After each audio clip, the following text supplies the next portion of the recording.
Because the internet allows us to do wild and crazy things, as I've already said, you can find out just how many times Jesus said these words. You've heard them, I'm sure. He tends to end parables with them.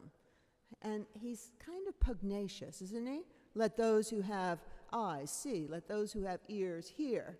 Implication, perhaps you're not using your common senses as well as you might be. It's fascinating that the gospel fixes on these common senses and just keeps saying over and over, use your eyes, use your ears. If you can see, see. If you can hear, hear. Maybe Jesus really means it when he says these things. Maybe he even means it as more important than all the other things we confuse Jesus with, like how to be worthy of his love, how to be good enough, how to be moral enough, how not to do anything bad. Maybe Jesus' advocacy is for the optimal use of our common senses. I don't know about you, but I find it hard to see when I'm away. I know some of us have epiphanies on remote islands or on vacations, but I really don't know what I've experienced until I come home and try to see if it really, as I unpack my bags, makes sense in my ordinary quotidian life. I have it on good authority that the front sign used to read on the weekends that Judson went on retreat that the church has left the building for the weekend.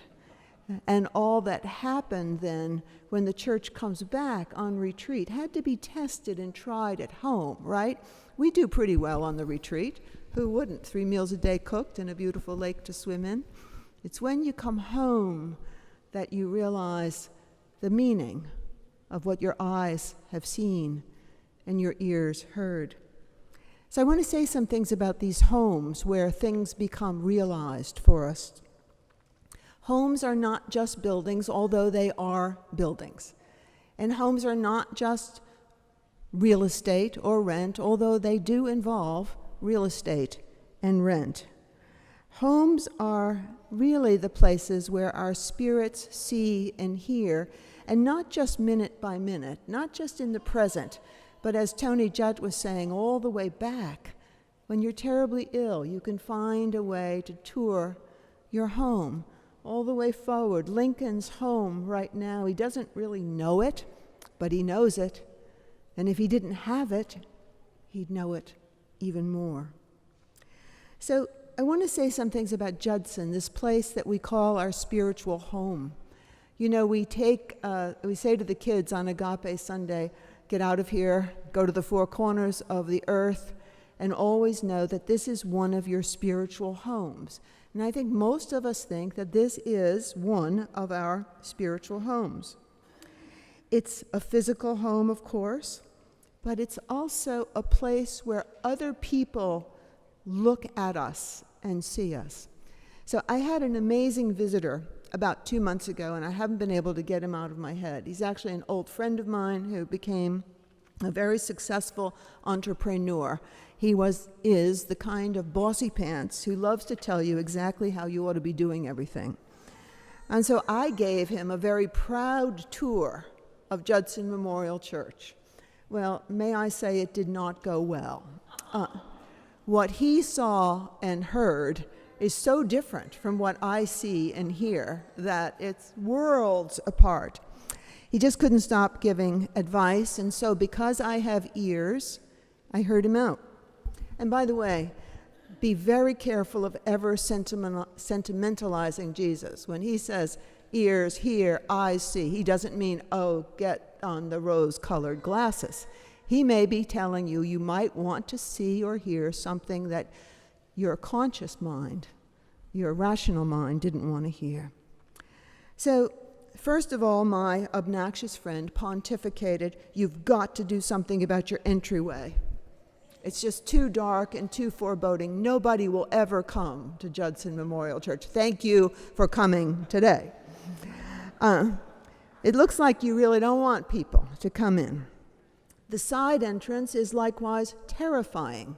By the way, Tina Packer also said the same thing when she left in her exit interview. She said, you need help getting people in and telling people that you want to come. Well, I said to my friend, we don't seem to have that much trouble getting people in here. Our problem is getting some of them out. But he didn't like that. So he went on about the entryways not being inviting. And then he wanted to know about the old things here. And I said that we are a congregation with a lift that does tend to work more now than it used to. He said you have to have a lift that works all the time, turning into the perfectionist that he is. A non-working baptism, a non-working fountain, now, by the way, obscured by a hot dog truck, who I move every morning and every afternoon. It's part of my new job. I asked the gentleman, his name is Abraham, to move the truck selling hot dogs from in front of our fountain, our historic and beautiful fountain. And he moves it for at least 2 hours every morning and every afternoon, and then he moves it back. They've actually offered to give Judson 15% of the day's cut if we let them stay in front of the fountain. I have refused on principle. Too many vegetarians in the congregation. And I said, no, we don't want the cut, but we do want you to move to the other side of the street and obstruct the Catholics' architecture and not ours. Anyway, back to my bossy pants friend. He also said that the lack of attention to our bulletin board in the back is shocking, and that we shouldn't allow other people to show their stuff on our table. We should not co-brand. We should only brand ourselves and nobody else. Finally, and this of course got my real gall as chief housekeeper around here, he said there's stale energy everywhere. Leftover hoodies from February hang on the coat racks. Can you imagine?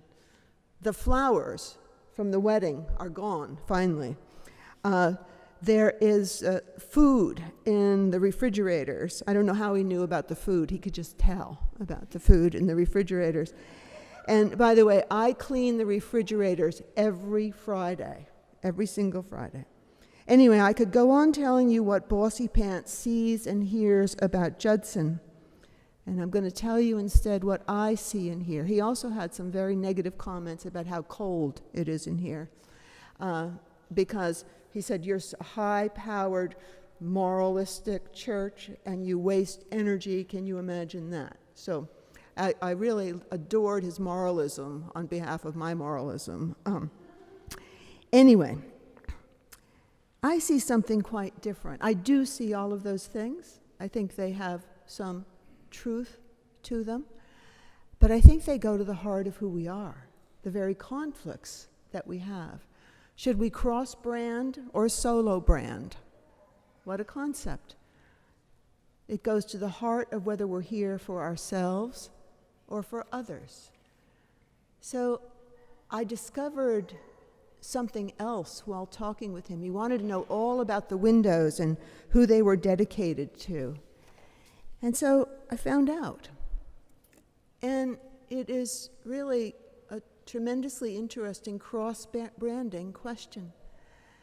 They are dedicated to missionaries to Burma and Sumatra, to the sexton at the Judson House, the proprietor of the hotel, to the soprano who sang in the choir for 13 years. Let's hear it for sopranos. And that was the only one that the congregation together paid for. The rest were raised from individuals.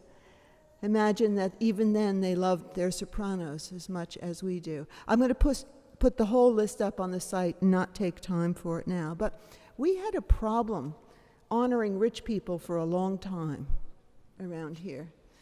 We had a problem not opening this great real estate and space to a lot of different people for a long time. It's been there from the beginning. So I say let 1,000 leaflets bloom on that back table. So in the process of looking at these windows, I was able to make new friends with the centurion. And that's the one right over here. You'll see him second on the east side. That window is dedicated to a man named James Knott, 1859 to 1906, who was a sexton at the hotel that used to be next door. And it comes from a sketch that was done in 1488.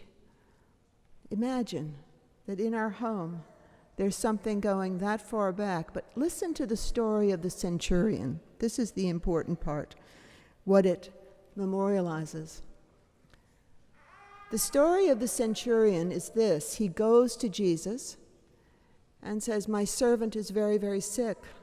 Could you come to my house and heal him?" And the centurion is so shocked that Jesus would even think about coming to his house that he says, "Oh, no, I couldn't possibly have you in my home." And Jesus says, and that's the text that's up on the window, Jesus said, "Never have I seen such a humble man in all of Judea and Samaria." So the question of who is worthy to come into a home is always a good question on New Member Sunday and Baptism Sunday. It's always a good question for us here because we are in charge, nobody else is, of turning this house into a home and of allowing our central confusions, which, by the way, go right to the golden rule, right? Are you here for yourself or for others?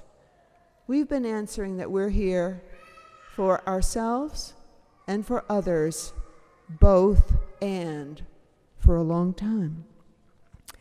If you are wondering about your own home as a place to see and hear right now, you know, the unpaid bills and the nooks and crannies filled with unread magazines or recycling that ought to go out, the missing passwords, the mess that most of us live in, that hoodie that we can't even find.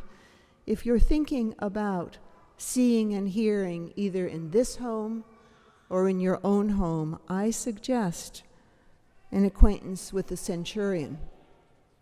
I suggest an invitation to someone who understands it and is willing to come to your home, especially if you don't get worried about that worthy thing.